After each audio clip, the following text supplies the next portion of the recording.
Hello दोस्तों, आप देख रहे हैं MTN न्यूज़। आज हम औरंगाबाद के जादववाड़ी जादव मंडी में आए हुए हैं। यहाँ आज व्यापारियों के साथ मीटिंग रखी गई है बाज़ार समिति ने, और इन्हें उनकी जो समझते हैं क्या चर्चा होने वाली है और क्या इसका रिजल्ट निकलता है। महानगर पालिका ने अभी कुछ दिन पहले बाज़ार समिति को नोटिस दी है कि वो जो बांधकाम चालू किया है तो उसके पेपर क्या है आपके पास, वो सादर करो बोल। अब देखना है व्यापारियाँ क्या इन मुद्दों पर आज इनसे बात करती। आइए चलते अंदर।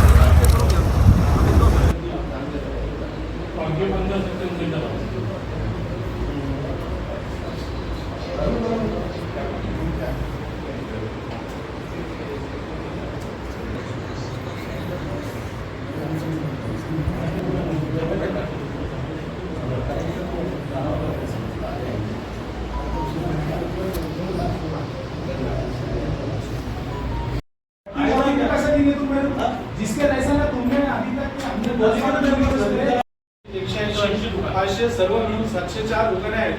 हे बांधकाम 1995-96 ला झाले होते। धान्याच्या आडत बाजारातील सराव क्रमांक 5 मधील काही दुकानांचे स्लॅबचे प्लास्टर कोसळून एका लोडी वृक्षाचे नुकसान झाले। रिक्षा मालकांनी कृषी उत्पन्न बाजार समितीकडे नुकसान भरपाईची मागणी केली होती। त्यातून मोठी दुर्घटना घडू नये यासाठी 31 जानेवारीला संचालकाच्या बैठकीत सेवा क्रमांक 5च्या समिती व फळ भाजीपाला आडत व्यापार बाजारातील दुकानांचे स्ट्रक्चरल ऑडिट करण्याचा निर्णय घेतलेला आहे। सेवा क्रमांक 5 मध्ये धान्य व्यापाऱ्यांना नोटीस देऊन चर्चेसाठी 3 जूनला सकाळी 11 वाजता बैठकीत बोलवण्यात आलेला आहे। विषय याच्यामध्ये असा आहे की तुम्ही सेवा क्रमांक 1 ते 4 जर स्ट्रक्चरल ऑडिट बाकी आहे आणि बाकी फळ भाजीपाला याचं स्ट्रक्चरल ऑडिट करून घेणार हे आमच्या कमिटीचं कर्तव्य आहे। पहिली गोष्ट, आता आम्ही पहिल्या याच्यामध्ये सेवा 5 केलं, त्याचा रिपोर्ट आलेला आहे। आजच्या आमच्या मीटिंगमध्ये जवळजवळ 24 ठरलेलं आहे। सेवा 2, 3, 4, 5 साडेचं करायचं ठरलेलं आहे, भाजीमंडीचं करायचं ठरलेलं आहे। हे टप्प्याटप्प्याने साडेचं सगळ्यांचं स्ट्रक्चरल ऑडिट तुम्ही करणार, जे जे बांधकाम केलेलं आहे छत्रपती शिवाजी महाराजांच्या पुतळा बांधलेला आहे त्याचं सगळं स्ट्रक्चरल ऑडिट करायचं ठरलेलं आहे। हे मार्केट कमिटीचं काम असतं। आणि याच्यानंतर तिथे पुढच्या ज्या स्टेप असतील त्याच्यासाठी स्पेसिफिक तुम्हाला फक्त चर्चा करण्यासाठी सेवा 5च्याच लोकांना आजच्या मीटिंगमध्ये बोलवलेलं आता चर्चा होईल। आमची अशी विनंती आहे की जेव्हा स्ट्रक्चरल ऑडिट बद्दल चर्चा होते हो तर त्यांना पण कळायला पाहिजे की नेमकं स्ट्रक्चरल ऑडिट विषय काय असतो आणि त्याच्यामध्ये काय काय होतं। त्यामुळे त्यांना पण सहभाग घेऊन द्यावा अशी आमची विनंती। हरकत नाही, मला ते नाही म्हणा सहभाग जर त्यांचं घेऊन यायचं नसतं तर तुम्ही फक्त तुम्हाला बसलं असतं। उद्या त्यांच्या दुकानाच्या बाबतीत काय काय पण आता जे आपण 5 प्रधानमंत्रीची इच्छा आहे की त्यांना बसू द्या, काय हरकत नाही। तर आता फक्त आता स्ट्रक्चरल ऑडिट रिपोर्ट आज गडीपा शरम करायला गेलो आपले प्रतिष्ठित व्यापारी त्याबद्दल सुद्धा म्हणले उद्या कुणी मला लावू नका एवढी आठवण विनंती आहे। वोटिंग झाला आता आले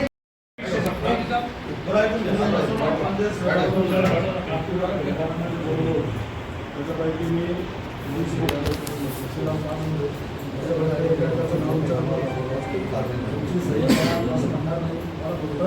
प्रोसिडिंगमध्ये हे नाव आहे ना आजच्या मीटिंगला कोण व्यापारी हजर होते त्यांचं नाव प्रोसिडिंगला येणार, त्याच्यामुळे मी फक्त नाव घेतो। हजर असेल तर ते करतो, असेल असेल तर प्रोसिडिंग मध्ये जो विषय हाताळला जाईल, विरोध असेल समजा 1-2 मिनिटं का तुमच्या पद्धतीनं तुम्हाला जे योग्य वाटलं तेवढीच प्रोसिडिंग लिहिली जाईल का? नाही, तसं नाही। प्रोसिडिंग लिखने कोण आहे? सबके सामने लिखो प्रोसिडिंग। हाँ 2 मिनिट लिखो। नाही हे पण लिहून द्या, जे मानवी बोलले ना आता प्रोसिडिंगमध्ये जे लिहिलं जाईल ते आमच्या समोर नाही, जी चर्चा होईल आमची बाजू काय मांडली जाते, तुमची काय बाजू मांडली जाते, सगळ्या त्याच्या सविस्तर नोंद घ्यावी हेच म्हणणं आहे आमचं। सर्वप्रथम तुम्ही जी 27 तारखेची नोटीस आम्हाला 28 तारखेला प्राप्त झालेली आहे, 27/5 ची नोटीस, 28/5 ला नोटीस म्हणून जी आपण चर्चा एककडे म्हणतात तुम्ही चर्चा करायसाठी आम्ही तुम्हाला बोलवत आहोत आणि एककडे तुम्ही कानूनी नोटीस म्हणून ही नोंद करता त्याबाबत आम्हाला सर्वप्रथम खुलासा. नोटीस या शब्दावर तुमचा आक्षेप आक्षेप आहे, नोटीस त्याला नोटीस परिपत्र काढून द्या. परिपत्रक. याला बघा साहेब, 27/5 याला परिपत्रक म्हणून अगर तुम्ही संबंधित केला असतं तर ते चर्चेचा भाग झाला असता. हा नोटीस म्हणजे तो कायद्याचा भाग होतो असा आमचा समज आहे. अजून क्लिअर करतो मी तुम्हाला. परिपत्रक कशाला म्हणतात? शासनाची काही गाईड असेल ती गाईडलाईन पूर्ण व्यापाऱ्यांना जर समजा अंमलबजावणी करायची असेल, आता समजा शेतकऱ्याची हमाली वाढली, सगळं शासनाने अप्रूव्ह दिलं, त्याची अंमलबजावणी करायचं म्हणजे त्याचं परिपत्रक असतं. म्हणजे पूर्ण व्यापाऱ्यांसाठी फक्त नोटीस काढून टाकावं असं मला वाटतं. हा ठीक आहे, हे ऑब्जेक्शन द्या. आता उद्या जर समजा प्रत्येक सेटला मला पत्र द्यायचं की तुम्ही असं गुन्हा केलेला आहे, तुम्ही तर परिपत्रक म्हणायचं नाही ती नोटीस हा. उदाहरण सांगितलं गुन्ह्याचं. हा.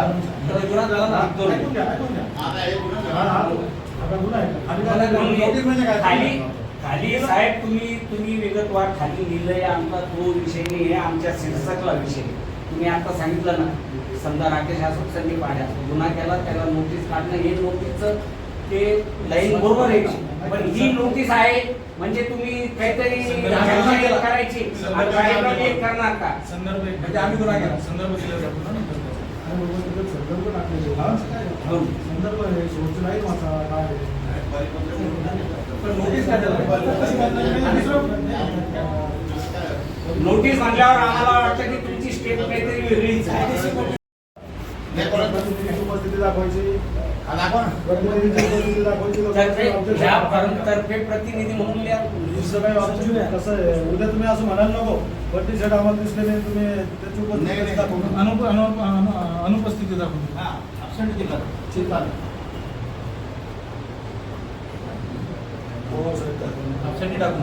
नाही युवराज हरीश पवार येते. युवराज कुठे आहे? ऑप्शन दाखवतो. सुरेंद्र कुमार साहूजी मला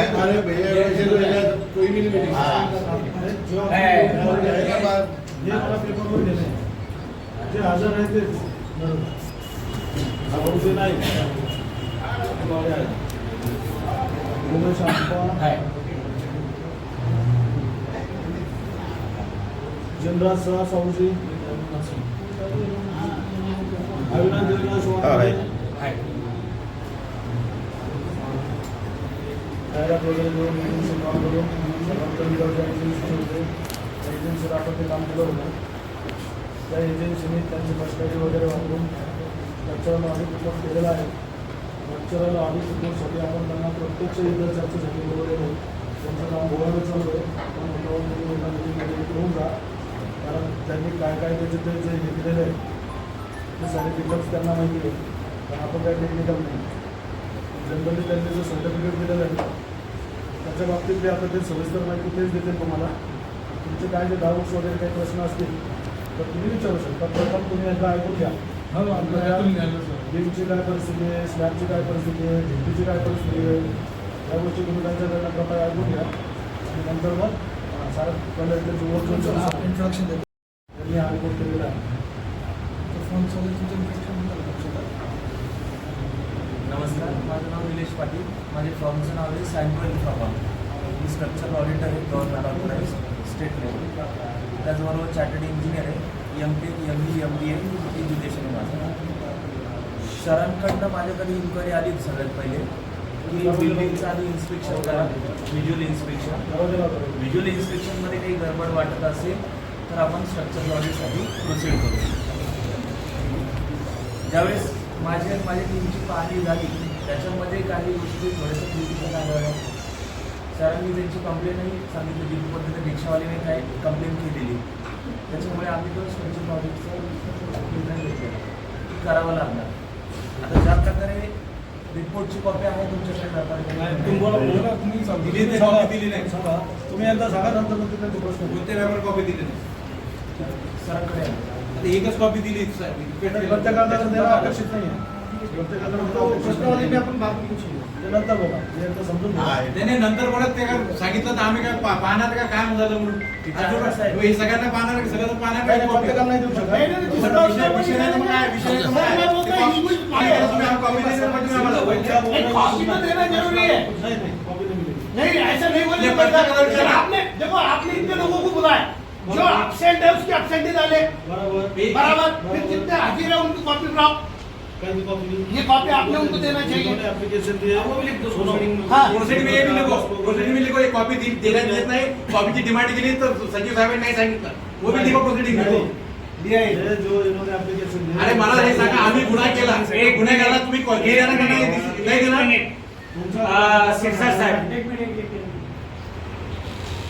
तुम्ही ज्यांना ज्यांना नोटिसा दिलेल्या आहेत ज्यांनी ज्यांनी घेतलेल्या आहेत त्यापैकी प्रत्येक दुकानदार गाळे धारकाला तुम्ही वैयक्तिक नोटीस दिलेली आहे त्यांनी वैयक्तिक तुम्हाला पत्र दिलेली आहे काय म्हणू?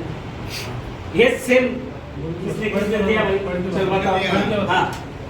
लेटर पडलं सचिव साहेब कृषी उत्पन्न बाजार समिती जाधववाडी छत्रपती संभाजी शाळेत पहिलं वर्ष वाचा. हेडलाईन वाचा. हेडर कार्डची हेडलाईन. वर्धमान ट्रेडिंग कंपनी बरोबर. त्याच्या खाली सगळ्या कोणाला बनलेलं द्या वाचा. असं नाही. शाळेत खालच्या- सह्या नाही मी तुम्हाला काय म्हणतो तुम्ही समजून घ्या हो ना. असं हो ना. तुम्ही वैयक्तिक नोटीस पाठवली हो. हा सगळ्यांनी तुम्हाला याची डिमांड केलेली आहे आपल्या आपल्या फर्मच्या नावाने त्यांना तुम्ही हे द्या आम्ही पत्र काय दिलं तुम्हाला? काय दिलं रिपोर्ट लावून पत्र दिलं असेल ना.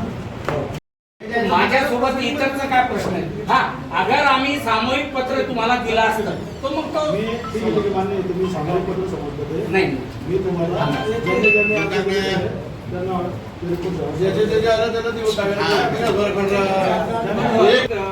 तारीख 27/5/2025 जावक क्रमांकचे नोटीस पत्र भाव ते दिलं ना तुम्ही. नाही नाही मी जे नमूद केलंय ते तुम्हाला सगळ्यांना वाचलं आणि बाकी लोकांना माहित नाही महोदय वरील विषयी आपले पत्र क्रमांक 28/5/2025 चे रोजी मिळाले आहे सदर पत्रामध्ये आपण आपल्या कार्यालयामार्फत सेलाव क्रमांक 5 चे स्ट्रक्चर ऑडिट केले आहे याची आम्हास पूर्व कल्पना दिलेली नाही नोंदलेर भाई ए दादा नोंदले मेहरबानी करके आजू बाजू जो भी खड़े हैं दांडगे साहब को कोई भी डिस्टर्ब मत करो स्ट्रक्चरल ऑडिटची पूर्व कल्पना व्यापाऱ्यांना देण्यात आलेली नाही नव्हती. परंतु आपल्या पत्रामध्ये नमूद केल्यामुळे आम्हास आज माहिती मिळाली तरी आपणास श्री निलेश जी पाटील छत्रपती संभाजीनगर यांनी या संदर्भात काय ऑडिट रिपोर्ट दाखल केला आहे सादर केला आहे त्याची सत्यप्रत आम्हास ताबडतोब देण्यात यावी ही विनंती बरोबर सेकंड पॅरेग्राफ आपण पत्रामध्ये नमूद केले आहे की व्यापारी गाळेधारक यांच्याकडून लेखी तोंडी तक्रार आलेल्या आहेत ऐकून घ्या पूर्ण मेहरबानी कर भाऊ पूर्ण नोट कर लेखी तोंडी तक्रार आलेल्या आहेत तरी आपणास विनंती करतो की गाळेधारक यांच्याकडून आजपर्यंत किती तक्रारी आलेल्या आहे व केव्हा व कोणत्या तारखेला आलेल्या आहे याची आपण विगतवार लेखी खुलासा करावा आपण फक्त तुम्ही हा ऑडिट रिपोर्ट दिला पण आणखी जी आमची डिमांड आहे एक दोन मिनिट हा याचा विगतवार लेखी खुलासा करावा गाळेधारकांनी डट व आर्किटेक्ट साहेब तुम्ही थोडंसं लक्ष द्या डट व जी पत्रावरची जी पाण्याची लाईन आहे नाली ती व स्वच्छतागृह दुरुस्तीबाबत आपणास वेळोवेळी तोंडी विनंती केलेली आहे तरी आपल्या कार्यालयामार्फत कोणतीही दखल आजपर्यंत घेण्यात आलेली नाही व कोणतेही दुरुस्तीचे काम आपणाकडून करण्यात आलेले नाही तरी सदरील तारीख 2/6/2025 रोजी आयोजित मीटिंग मध्ये सदरील दुरुस्ती म्हणजे रिपेअरिंग बाबत चर्चा करण्यास आम्ही समक्ष उपस्थित राहू याची नोंद घ्या जे ज्या गव्हर्नमेंटच्या याच्यावर आम्ही लॉ बुकवर काम करतो ते आमचे IS कोड असतात त्याच्यामध्ये